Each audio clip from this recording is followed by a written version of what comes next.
আমার স্বাদের এই ছোট্ট টিনের রান্নাঘরটাকে আমি এইভাবেই সুন্দর করে পরিপাটি করে গুছিয়ে রাখার চেষ্টা করি। নমস্কার বন্ধুরা, আমি সুপ্রিয়া। কেমন আছো সবাই? আশা করি সবাই খুব ভালো আছো। আমরাও কিন্তু বেশ ভালোই আছি, আর আমার পরিবারও সুস্থ আছে। আমার আরও একটি নতুন ব্লগে তোমাদের সবাইকে অনেক অনেক স্বাগত আর অনেক অনেক ভালোবাসা জানিয়ে আমার আজকের ভিডিওটি আমি এখান থেকেই শুরু করলাম। তোমরা সঙ্গে থাকো, দেখতে থাকো ভিডিওটা। আশা করি তোমাদের একটু হলেও ভালো লাগবে।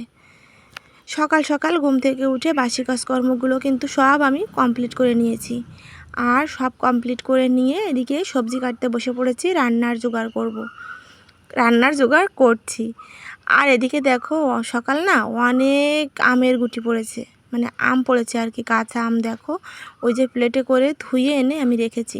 আজকে আম চিংড়ি মাছ দিয়ে রান্না করব, আর কুমড়ো দিয়ে রান্না করব, ট্যাংরা মাছ দিয়ে।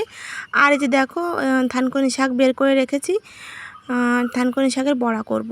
দেখো সব কিছু কিন্তু কেটে কুটে আমি রেডি করে নিয়েছি। রান্না করতে তো টাইম লাগে না, কিন্তু সব গোছাতেই কিন্তু অনেকটা টাইম লেগে যায়, তাই না? এই দেখো সব কিছু কেটে কুটে আমি পরিষ্কার করে কলপাট থেকে ধুয়ে এনে রেডি করে নিয়েছি। এখন শুধু টপটপ রান্না করব।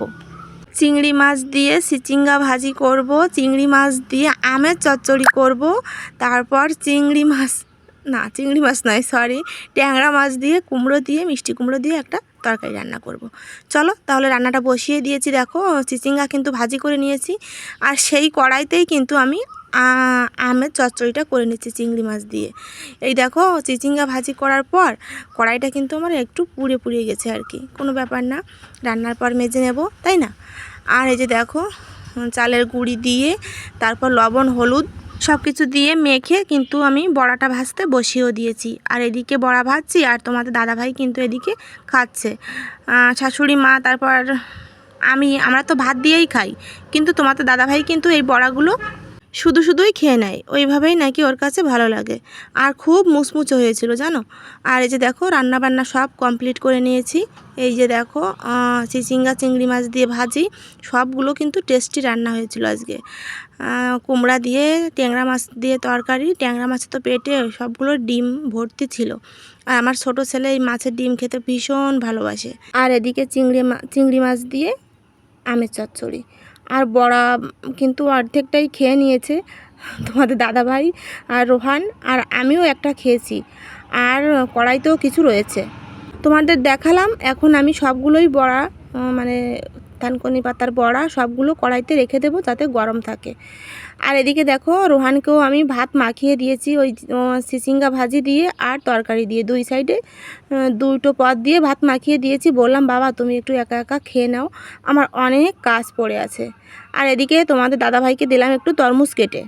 তোমাদের দাদাভাই তো সারাদিন বাড়ি থাকে না, ওর আর কিন্তু কোনো কিছু খাওয়া জোটে না, আর রাত্রে এসে এগুলো একদমই খেতে চায় না। কিন্তু সকালবেলা তো কেটে দিলাম, কেটে দিয়ে পড়লাম এক বিপদে। এই তরমুজ খেয়েই নাকি ওর সকালবেলা অনেক মানে গ্যাস হয়ে গেছে আর কি। আর আমিও দেখো এক পিস নিয়ে নিলাম, এই এক পিস, আর কিন্তু খাবো না, আমার ততটা ভালো লাগে না তরমুজ খেতে। বাঙ্গি আছে না, বাঙ্গি যেটাকে বলি আমরা, ওইটা কিন্তু আমার ভালো লাগে খেতে, চিনি দিয়ে বাঙ্গি খেতে বেশ ভালো লাগে। আর আবার এদিকে এসেছে ইটের গাড়ি, তোমাদের দাদাভাই ওইখানেই আছে, ইটগুলো নামাচ্ছে আর কি, সেখানেই দাঁড়িয়ে আছে। কোথায় কি রাখবে না রাখবে, বাড়িতে আমাদের এত জায়গা, তারপরেও না মানে ভর্তি হয়ে গেছে, জায়গা নেই এখন আর।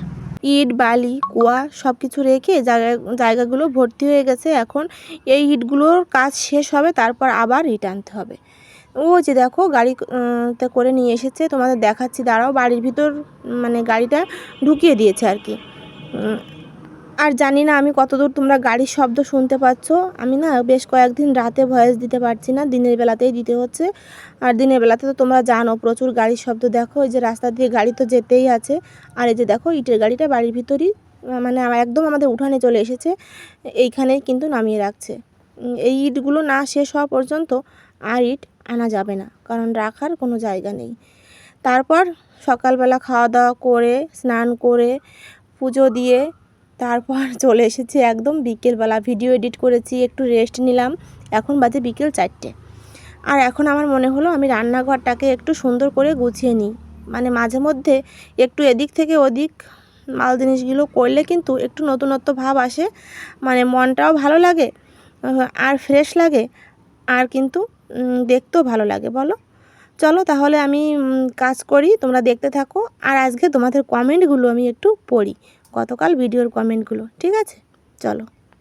পলি দিদিভাই লিখেছে, পুরো ভিডিওটা দেখে নিলাম দিদিভাই, তোমার কেনাকাটাটাও খুব সুন্দর হয়েছে, আর ছেলের গেঞ্জি প্যান্ট রাতের খাবারটাও খুব সুন্দর হয়েছে। থ্যাংক ইউ দিদিভাই, তোমরা এইভাবেই আমার পাশে থেকো, আমাকে ভালোবাসা দিও, যাতে তোমাদের ভালোবাসায় আমি একটু এগিয়ে যেতে পারি। আর আমি কিন্তু তোমাদের সুন্দর সুন্দর কমেন্টের অপেক্ষায় বসে থাকি। তারপর কোয়েল পাখি দিদিভাই লিখেছে, বাহ অনেক কিছুই কিনেছো, সবগুলোই খুব সুন্দর হয়েছে, আর খাবারগুলো টেস্টি টেস্টি।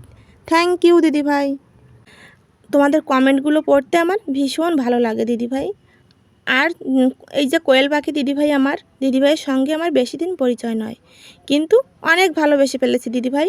আর তোমার ভিডিওগুলোও কিন্তু আমি মানে নোটিফিকেশন পেলেই তোমার ভিডিও আমি দেখে নিই, আর তোমার ভিডিও দেখতে কিন্তু আমার বেশ মজা লাগে, খুব সুন্দর ভিডিও করো তুমি। আর তারপর ভারতী দিদিভাই লিখেছে, অনেক অনেক ভালো লাগলো তোমার ভিডিওটা, এত কিছু কিনে নিয়ে আসলে আমার জন্য তো কিছু আনলে না, রান্নাটাও খুব সুন্দর হলো, আলু দিয়ে যেটা চচ্চড়ি করলে এটা নাম দিয়ে দাও আলু ভুনা চচ্চড়ি, খুব সুন্দর নাম তুমি বলেছো দিদিভাই। এরপর যখন ওই রান্নাটা করব তখন ওইটাকে আমি আলু ভুনা চচ্চড়ি বলবো। আর এত দূর থেকে তোমাকে কী বা দিতে পারি আমি, বলো দিদিভাই? তোমার জন্য রইল অনেক অনেক ভালোবাসা, তোমরা এইভাবেই আমাকে ভালোবাসা দিও, আমার পাশে থেকো। রাইসা ডেলি ব্লগ আপু লিখেছে, আপু খুব সুন্দর একটা ভিডিও দেখে নিলাম, থ্যাংক ইউ আপু। তারপর আমার সাথে দিদিভাই লিখেছে, কেনাকাটা খাওয়া দাওয়া রান্নাবান্না সব মিলিয়ে ভিডিওটা আমার খুব ভালো লেগেছে, অসাধারণ। তারপরও বলবো সব কিছু পরে, আগে নিজের যত্ন নিও বুনু আমার।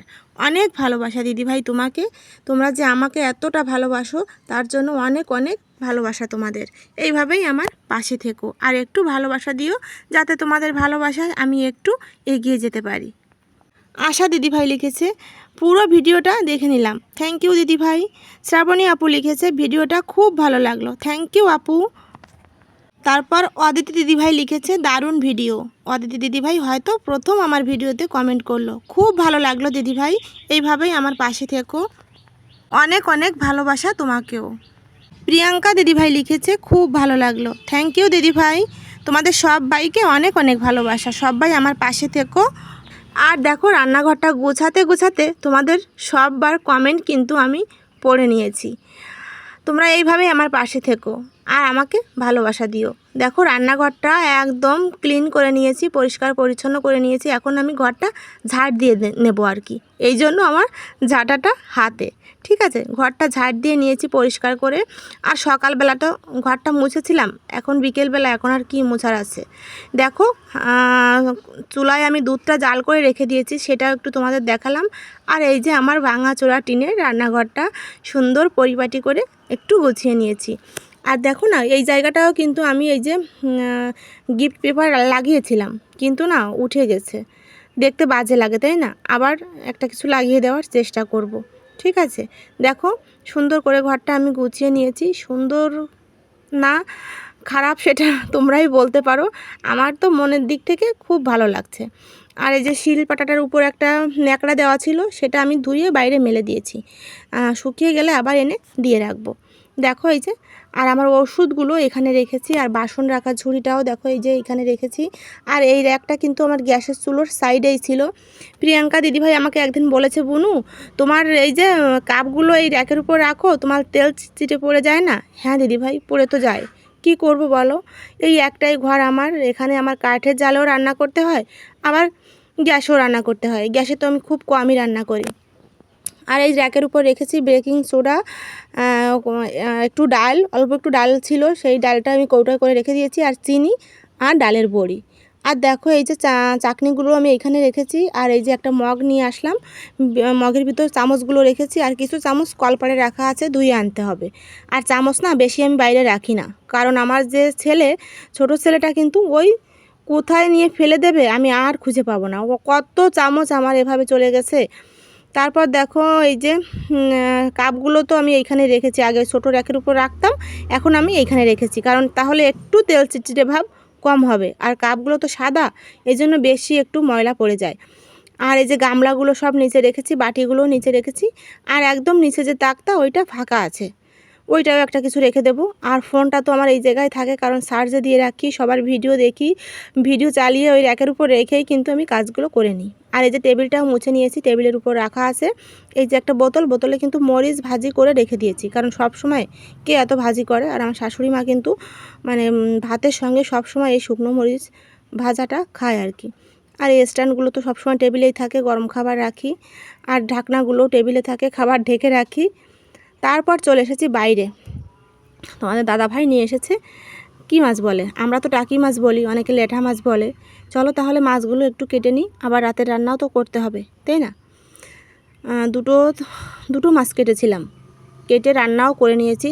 দেখো কি কি রান্না করেছি তোমরা একটু দেখে নাও। আর আজকের ভিডিওটা কেমন লাগলো অবশ্যই কিন্তু কমেন্টে জানাতে ভুলো না। টমেটো টক রান্না করেছি, আর বিচি কলা দিয়ে টাকি মাছ দিয়ে একটা তরকারি রান্না করেছি, আর বেগুন ভাজি। আবার এতগুলো লঙ্কা দেখে ভেবো না আমরা এতগুলো লঙ্কা দিয়েছি তরকারিতে। ছোটো ছেলেটা বেশ কিছুদিন একটু মানে ঝাল খেতে পারছে না, তাই লঙ্কাগুলো এভাবে দিয়েছি, যার লাগবে সে নিয়ে নেবে। দেখো প্রচুর ঘেমে গেছি, রান্নাবান্না শেষ, সব বাসনপত্র নিয়ে যাব এখন কলপাড়ে ধুতে। তাহলে আজকের ভিডিওটা এখানে শেষ করলাম, কেমন লাগলো অবশ্যই জানিও। তোমরা ভালো থেকো, সুস্থ থেকো, টাটা।